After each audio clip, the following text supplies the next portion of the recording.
এখন আমাকে লাগাতে হবে একটু মাস্কারা, কিন্তু এটা আমার কাছে কেন জানি না খুব ভয়ানক বিষয় মনে হয়। আগে কাজল আইলাইনার দুটোর একটাও পড়তে পারতাম না, এখন একটু একটু পারি, কিন্তু আমি মাস্কারা পড়তে পারি না, পুরো ঘেটে একাকার হয়ে যাই। সবসময় আমার মাস্কারা পড়তে গেলে একটা না একটা অসুবিধা হবেই, ভগবান জানে আজকে কি হবে আমার সাথে। যাই হোক, এই যাচ্ছিল এক্ষুনি, তো এখানে কোনো রকম একটু মাস্কারাটা দিয়ে নিয়েছি। অনেক ভয়ে ছিলাম যে সমস্যা তো আমার পিছু লেগেই থাকে। আর একটা হালকা লিপস্টিক দেব, লিপস্টিক না, এটা একটা লিপ লাইনার, সেটা দিয়ে আমি লিপস্টিকের কাজ চালিয়ে দিয়েছি, কারণ আজকে আমার টোটালি মনে হচ্ছিল না যে আমি একটু মেকআপ করি, একটু ইচ্ছা করছিল না।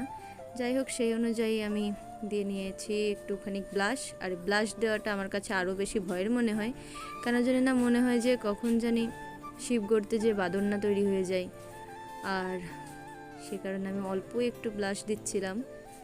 তোমরা দেখো কিভাবে আমি হালকা হালকা করে একটু ব্লাশ দিয়ে নিয়েছিলাম।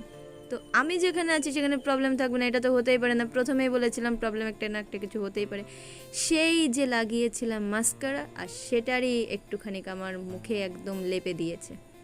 তো যাই হোক, আমি যদি আজকে মেকআপ করতাম না, এইটুকু তোলার পর এখানে সেট করতে গেলে আমার দিন শেষ হয়ে যেত। যাই হোক, ভাগ্যিস মেকআপ টেকআপ করিনি। তো আমি রেডি হয়ে গিয়েছি, আমার মেকআপ ডান। এখন আমি পরে নিচ্ছি আমার জুয়েলারিগুলো।